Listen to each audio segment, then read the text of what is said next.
Every bookmaker has to make money, and they achieve this through the way that they set their odds. To see how much money they make, we can look at the odds in any of their markets. Instead of representing the odds as fractions or as decimals, we can calculate them as percentages to give us the probability of any outcome occurring. When we sum the probabilities of every outcome in the market, we should get a value of 100%, as it's a certainty that one of the outcomes will occur. But when we actually sum the probabilities, we get a value greater than 100%. The percentage over 100% is the bookmaker's overround. And in this example, the bookmaker's overround is 4%. And if the bookmaker is doing his job correctly, that is to say, setting his odds so that he exposes himself to the same liability whichever outcome occurs, then this 4% will be guaranteed profit from the market. If across the country £1 million is taken in bets across all three outcomes in this game, then the bookmaker is guaranteed to make 4% from this market,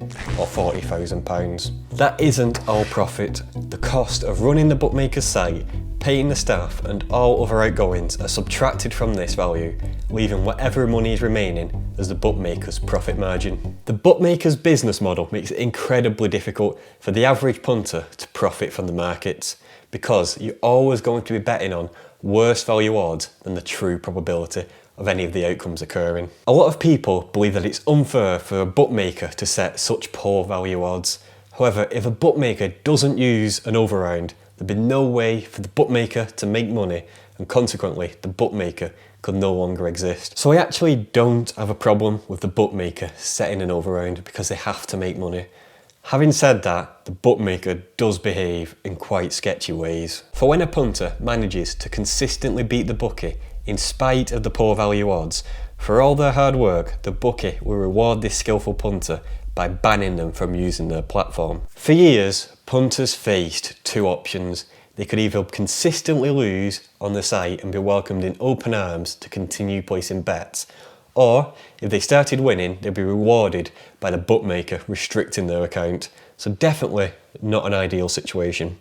In the year 2000, the entire betting industry was changed. Betfair's exchange was launched using a completely different business model, promising that winners were always welcome. Instead of setting odds and paying out winning customers in the way that bookmakers do, on Betfair's exchange, punters place bets against each other, and Betfair make money by charging the winner of that bet commission. The advantages for Betfair are clear. If a customer wins a bet, they don't have to pay out the winnings to that customer like a bookmaker would.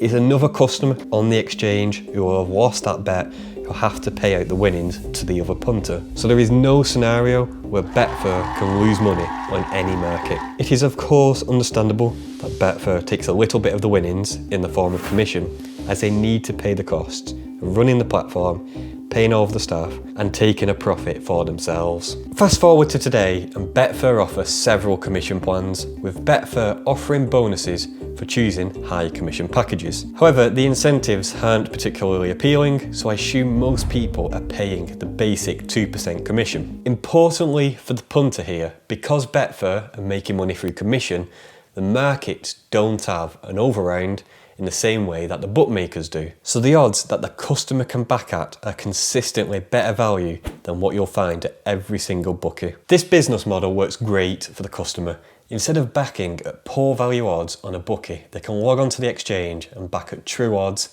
even after factoring in the commission that they pay on the winning bets. Also, because on an exchange it isn't Betfair that is paying out the winnings, there isn't the incentive for Betfair to ban those customers which are consistently winning in the same way that bookmakers do. Betfair don't care who goes on to win the bet, because they're going to get paid commission whichever participant in the market wins the bet, so they're always going to be happy, so they don't need to ban those winning punters. In the early 2000s, it must have seemed like the future of betting was bright.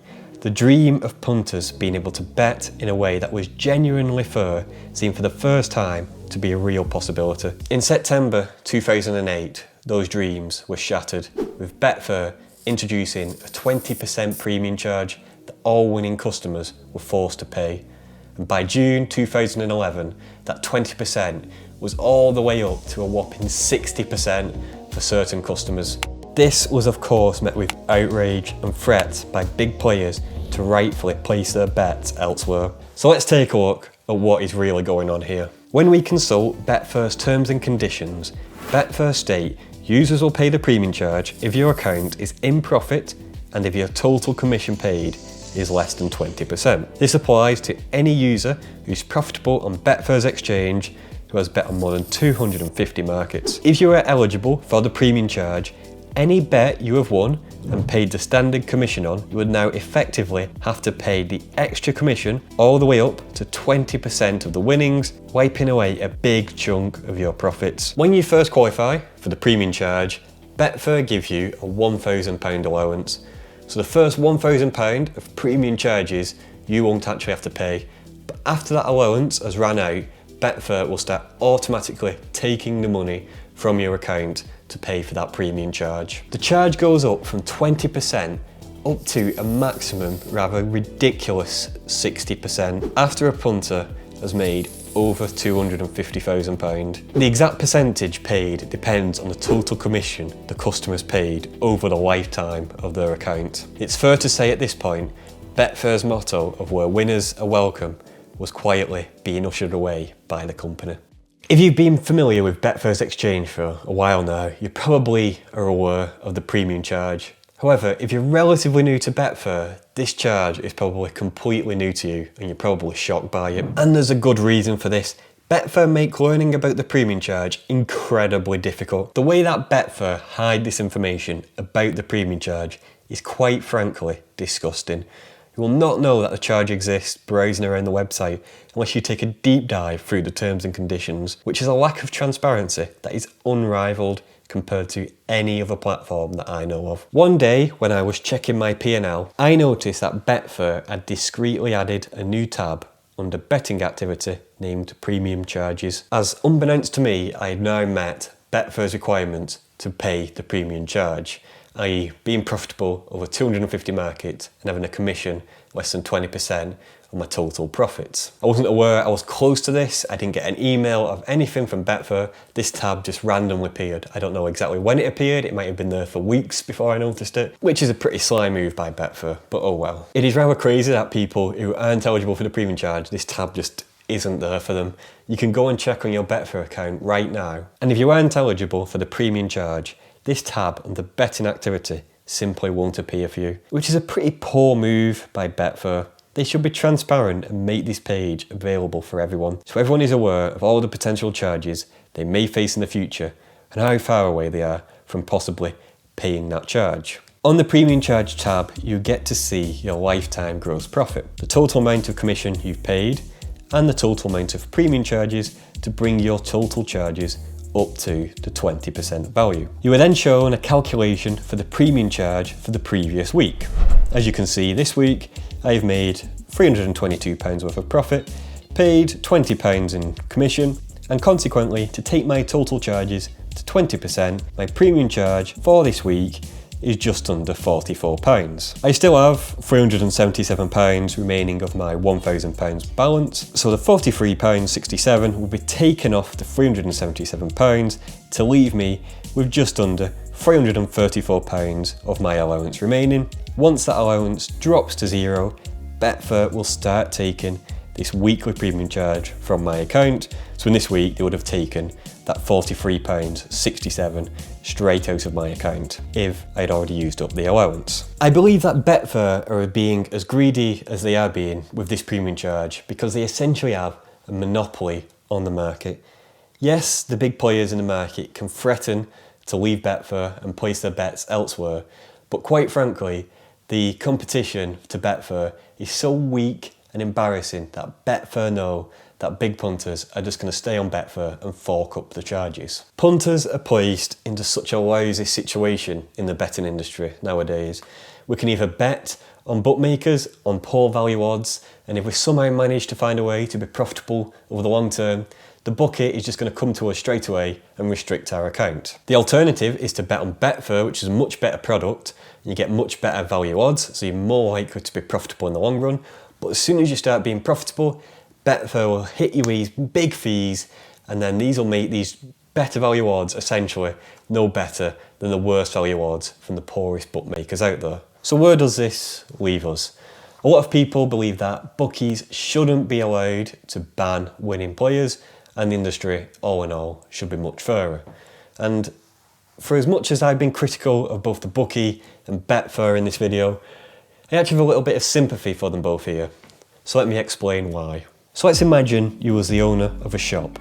You're making money by selling products to customers for more money than you originally bought them for. Now imagine you have a regular customer who comes in, he's always knocking things over and breaking things and distressing the other customers in the shop, making them leave and not want to come back. Ultimately, this customer is costing your shop money. So as the shop owner, should you be allowed to ban this customer from coming to your shop? I strongly believe the answer to that question should definitely be yes. You should be able to ban someone for not coming to your shop. And yes, this analogy isn't a perfect one, because when you're winning bets on Betfair, you're not wreaking havoc like this guy I made up in this example. But the point remains a valid one.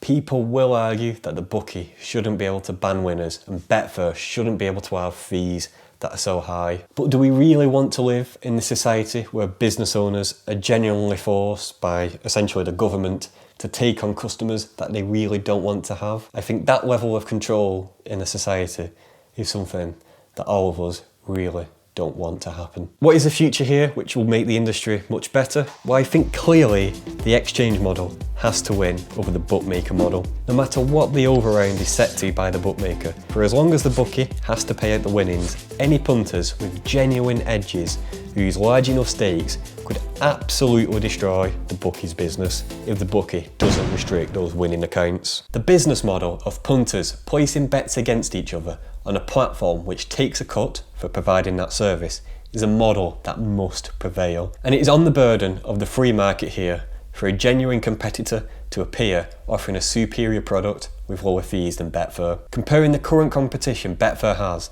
it's like comparing a delicious Coca-Cola to a non-branded cola that costs 12 pence from your local supermarket. There is simply no comparison. Of course, I want Betfair to lower their charges. Maybe one day they will. But it is a free world and Betfair are free to do whatever they want. This may come across as a selfish moan, as I am someone who's close to starting to pay the premium charge once my allowance reaches zero. Betfair do admit that apparently only 0.5% of customers on Betfair's exchange are actually eligible to pay the premium charge. But I'm not moaning for selfish reasons. The premium charge is bad for everyone on Betfair, even if you are nowhere near close to starting to pay the premium charge. At the moment, people who get into sports trading will most likely start off by losing, and either they improve and eventually become winners, and one day these people will become so successful that you're paying fees so ridiculously high that it's no longer worthwhile for them to carry on sports trading, so they go on to pursue other opportunities. And on the opposite end of the spectrum, you get people who start off losing and unfortunately can't turn that around. And there's only so much money that these people will lose before they decide enough is enough and decide to quit sports trading. And hopefully you can see where this is going. Losers naturally stop using Betfair as they aren't able to get it to work for them, and winners stop using Betfair because the charges become so high and it's too much to pay. And to some extent, this makes Betfair a little bit like a Ponzi scheme. It's always reliant on new users coming in to use the product because losers don't stick around and winners aren't really welcome. And in a world where the popularity of horse racing is dwindling down to an all-time low, combined with the negative press betting typically receives in the media, finding new people for Betfair becomes harder and harder year on year, resulting in smaller amounts of money in the markets every single year, which in the end results in less money for Betfair to make commission on. So I think ultimately, in the end, charging customers these higher fees has had the opposite effect, and it's actually making Betfair make less money. So, well done Betfair, keep up the good work. Thank you for watching this video and making it to the end. I really appreciate all of the people who are supporting me on Patreon that's making videos like this possible to make. I hope this video hasn't come across as too negative and too much of a moan. I tried to be as balanced as possible, but that's for you to decide.